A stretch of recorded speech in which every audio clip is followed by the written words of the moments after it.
Hey, this is our first set of notes for our exponential unit. It's on characteristics. So you're going to realize that a lot of these are very similar to what we were doing for linear and quadratic, which is nice because you don't have to relearn something new. So we have this form for exponential functions. We got f of x equals a times b to the x plus d. So our a value, just like with quadratics, is going to stretch or compress the function vertically. So the A is going to tell us whether we're going to have a stretch or a compression vertically. Okay, and then the A is also going to do any reflecting of our function over the x-axis. You may remember that we called that rocks. Okay. Back here is D. You might see that that kind of looks like the plus K that we had hanging off the end of a quadratic. So the D value is going to act like our K and shift the function up and down. Whoops, down with an O, down. So this is going to be like K in quadratics. And just like K, it's going to tell the truth. Okay, the last letter that we haven't talked about is B. The B value is the base, and that kind of makes sense because base starts with B. So what we're going to find is that our common ratio that we learned about in Unit 3 for geometric sequences and exponential functions, our common ratio is actually our B. Okay, now you might have already kind of figured that out a little bit, but we're going to really hit that home. And what we're going to find in this unit is that there are many different parent functions for exponential functions. Many. Each different b value has its very own parent function. Now, if we went back to the past and went to unit 3, we would see that we would have the parent y equals 2 to the x. So if I'm writing a parent function for each of these bases below, this b is my base, so that's my base of 2. We already know this one. This one's from Unit 3. Unit 3. But we're going to find out in this Unit 7 that we can have any base we want. We can have a base of 1/2. So that would be like g of x equals 1/2 to the x. Okay, we could have f of x equals 5 to the x. We could have y equals 1/3 to the x. Notice that when we have fraction bases, that we're putting them inside parentheses, because without the parentheses, whoops, I meant to do without. Without the parentheses, if I write this, it's only taking 1 to the power of x. And I want it to be the whole base that's being raised to the power. So I really need the parentheses so that the entire base, 1/3, is being raised to the x power. I don't want this. Okay, lots of parents. We're meeting the whole family. The next thing we're going to do is use a table to graph. And then we're going to identify these key characteristics. So it's been a while since we've graphed by hand. Roll up our sleeves. We start out with our usual suspects for the x values. That'll be -2, -1, 0, 1, and 2. Should look familiar. They should haunt your dreams. Okay, so the x's are going to be my little powers right here on my 3 to the x. So I'm going to take 3 to the -2, 3 to the -1, 3 to the 0, 3 to the first. Whoops, 3 squared. Okay, now I'm going to simplify those. And I'm going to start with 3 to the 0 because I am both smart and lazy. And I know that anything to the 0 power is 1. So 3 to the 0, that's 1. 3 to the first, well, that's 3. 3 squared, that's 9. So I'm going to start with those. Okay, and then I also know that my negative powers are my flipper powers. So if I had x to the negative 1, that would give me 1 over x, right? We learned that. So if I have 3 to the negative 1, that's going to give me 1 over 3. It flipped 3 over 1 upside down. Do you see that those are flippers? All right, look at this one. These two are flips. So if I flip 9 over 1 upside down, I get 1 over 9. Ta-da! Okay, let me move these arrows so they're not in my way.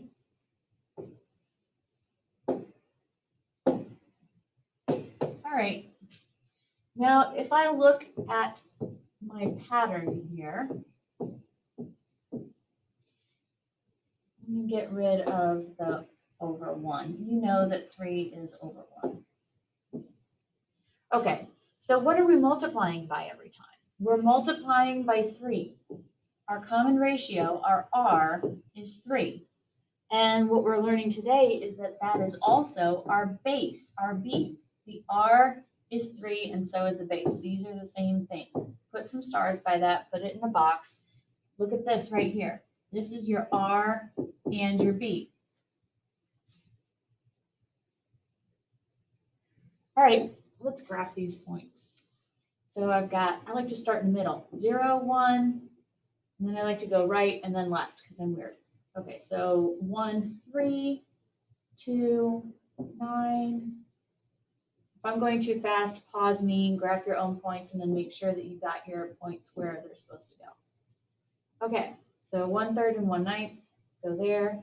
And now I'm going to very, very carefully connect my points. Oh, that looks like, okay, that was better. Okay, notice that when I'm graphing, I am not crossing my x-axis. I'm getting closer and closer and closer to 0, but I never actually touch it. You are not allowed to touch the x-axis. More on that momentarily. We'll talk about it. Okay, so the first characteristic I have to identify is the y-intercept. If I look here, I can see that my y-intercept is this point right there. That is the point 0, 1.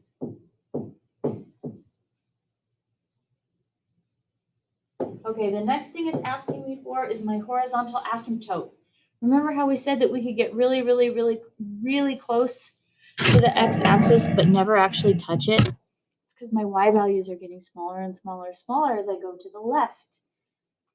But they never actually touch 0. The horizontal asymptote is a horizontal line that you get closer to but never actually touch. So this right here is your horizontal, whoops, on spell much, horizontal asymptote. Okay, so the equation for that line, it's a horizontal line, so it's a HOI. It's going to be a y equals something equation. So what is y between -1 and +1? Well, it's 0. So this is y equals 0. For growth or decay, we read the graph from left to right. So we go this way. And you can see that that sucker's growing. Boy, is it ever. It starts off really, really tiny and then gets massive. Okay, so this is definitely growth. If this was a graph of your bank account, you'd be like, yes. Okay. This is you with the pennies the other day when you like doubled your pennies. Well, this would triple your pennies. Yes. Okay, so for the domain, well, that's the x values. The domain is your x values that your function will take as input. So we can look at our table. We can plug in negative numbers. We can plug in 0. We can plug in positive numbers. Look at our graph. Between all the pretty numbers we can plug in all the nasty, radical, pi, square root of 2, square root of 3, square root of 7, square root of 5, the weirdo numbers we don't even have names for that go on forever without repeating. We can have all of the real numbers for input. All of them. Good, bad, ugly. All of them. For the range, look at the y values. We have no y values down here. No y's down there. All of our y's are bigger than 0. So our y values must be greater than 0. They can't equal 0. They have to be bigger. Remember, if we had a parabola, we had some graphs that look like this. This one touches the x-axis. So this one would be y is greater than or equal to 0. But our exponential curve does not touch the x-axis. Okay, I think I've said all I need to say about that one. Next. All right, look at this guy. Let's make another table. Okay, here's our x's, y's, -2, -1, 0, 1, and 2. So we're raising 1/2 to these x powers. Okay, so it'll be 1/2 to the -2, 1/2 to the -1, 1/2 to the 0, 1/2 to the first. If I'm going too fast, pause me and catch up. 1/2 squared. Okay, I am lazy and smart, so I'm starting in the middle of my table because I know what the answer to that is. Anything to the 0 power is 1. 1/2 to the first power is just 1/2. Okay, 1/2 squared, I'm squaring the 1, that gives me 1. Square the 2, that gives me 4. 1/2 squared is 1/4. Okay, now for my negative powers, those are my flippers. So for -1, I flip +1, and I get 2. Okay, for -2 power, I flip the +2 power, so I get 4. If you think about it like that, you will have to show very little work. Oops, I messed up. You'll have to show very little work. Oh my gosh, what did I do?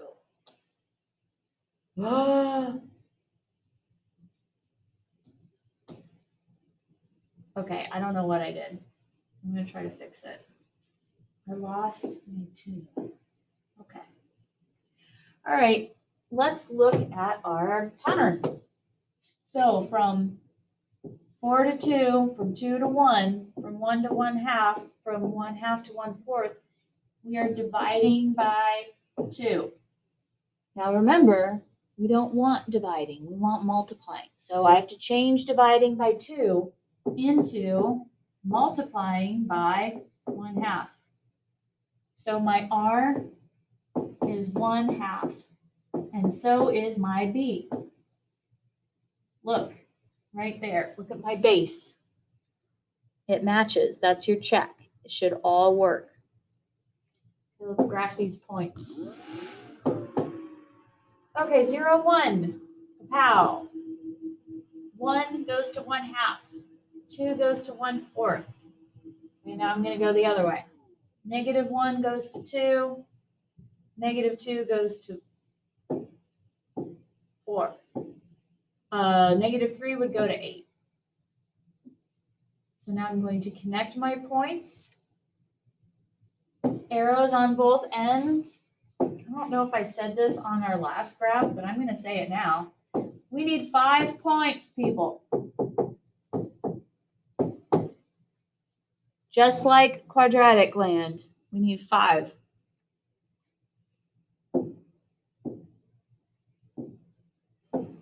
Okay, so the y-intercept is this point right here. It's this one. That is the point 0, 1. Oh, what was it on our other page? Also 0, 1. 0, 1, 0, 1. That is because any base to the 0 power is 1. So my base could be 6. Raise it to the 0 power, it's 1. My base could be 1 over 10. Raise it to the 0 power, it's 1. So all of the parents have the same y-intercept. Okay, you can imagine that when we start shifting up and down, that's going to change. But all of the parents have the same y-intercept. Okay, horizontal asymptote. Make your dashed line. Boop, boop, boop, boop. Okay, arrows on both ends. That is a horizontal line. It is the collection of all the points whose y value is 0. So it is a y equals 0. Now growth and decay, we read that left to right. So if this was your money, wah, wah, it's getting smaller and smaller and smaller. So this is decay. It has to be decay. We're multiplying by one half, right? On the other one, it was growth because we were multiplying by 3. Whatever we had, we were tripling it. That's getting big. But if we're multiplying by 1/2, little, it's getting little, shrinking. Okay, domain, those are my x's.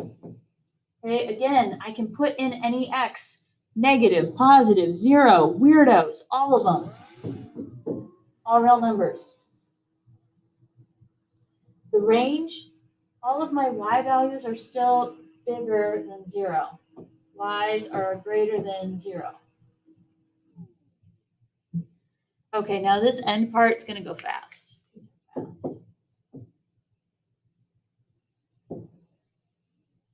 So we have to match the parent functions that we have here to their graphs. So we're going to start with this little guy here, the one on the bottom left. What we're going to do is figure out what the R value is, because the R is the B. And if I can find the R, then I know the B, okay? So I can find the R from a table. So the table gives us the R, gives us the B. Got it? So we make a little table, and we have to list our points going left to right. Otherwise, your R is going to be upside down, and you will not be happy. So this is 0, 1, and this is 1, 2. 1, 2. Oh my God. Okay, so from 1 to 2, I'm multiplying by 2. So my R is 2, and so is my base. So I look up here, and I find the 2 for the base. This one is A. Ta-da! Okay, now I'm going to do the top left. And we make a little table. We read them from left to right. So I've got -1, 5, and I've got 0, 1. So from 5 to 1, I'm dividing by 5. So I change that to multiplying. My R is 1/5, which is my base. So now I find the 1/5 for the base. That's D.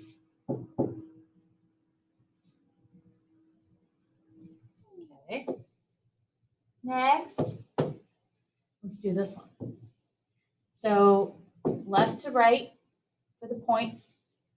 So I've got -1, 3, and 0, 1.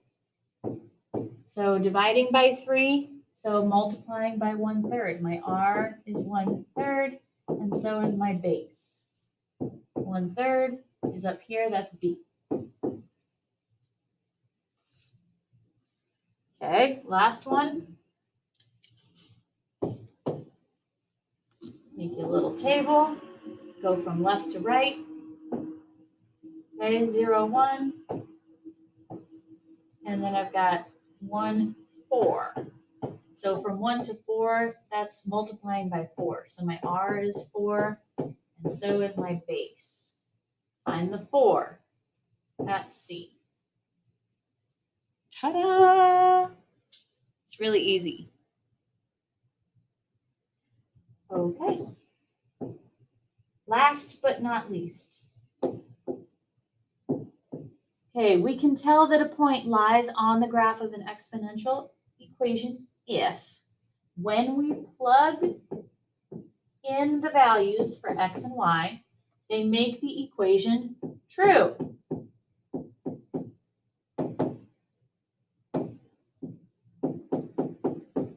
Guys, this is just another way of saying that solutions make the equation true. Because if a point lies on the graph, it is a solution. Okay, so now that we're in semester 2, we've got a more sophisticated way or an alternate way of talking about this. So if it lies on the graph, then it's a solution. It makes the equation true. So we have to test these points to see if it makes our equation true. So here's our x, here's our y. We're going to plug them in. So I've got y equals negative 3x to the x. So I'm going to plug my stuff in. Negative 9, does that equal negative 3 to the second power? Now that 2 is only raising the 3 to the power because we do not have parentheses. So this is giving us a 9, and then I bring down my negative. Is this true? Yes. So does this point lie on the graph? Yes. On the graph. That means it is a solution. Okay, look at B. You might be thinking, oh, every time we square a negative, we get a positive. That is true. Hold on. Let's go back to A. If I had negative 3 squared, that is negative 3 times negative 3. And that gives me positive 9. Count the negative signs. Look, negative times negative, positive. Look how many negatives we have here. We only have 1. You see the difference? If you don't, come talk to me. I will help you. Okay, look at this one. Here's our x, here's our y. So we're going to plug our stuff in. Is 3 equal to negative 3 to the negative 1 power? Okay, so this negative 1, again, is only applied to the 3. Okay, and it's our flipper. So it flips 3 to the denominator. 1 over 3. Bring down the negative. Is 3 equal to negative 1/3? And no, it's not. That's ridiculous. So this is a no. It is not on the graph. So it is not a solution.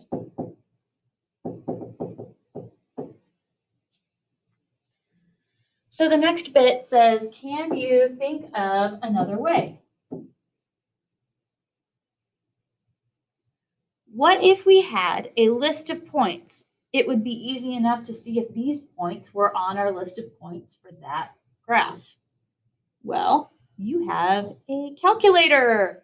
So we can put this in the calculator, this rule, and see if these points are in our table. So we are going to go to the table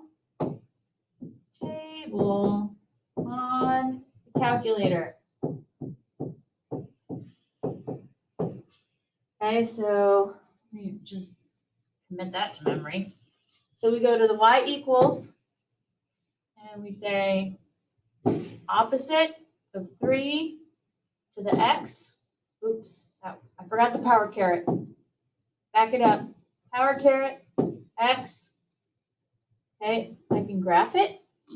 Ooh, the negative gave me a lovely reflection over the x-axis. We'll see more of that later this week, but that's what we've got. And then if I go second graph and go to my table, I can see a list of these points. What was the first one? 2, -9? Okay, look right here. There's 2, -9 right there. All right, what was the other one? -1, 3. -1 does not go to 3. -1 goes to -1/3, which we saw. Okay, so you can see right there whether or not your points are in the calculator or on the graph, rather. Okay, ta-da, that's the end. Okay, come talk to me if you have questions.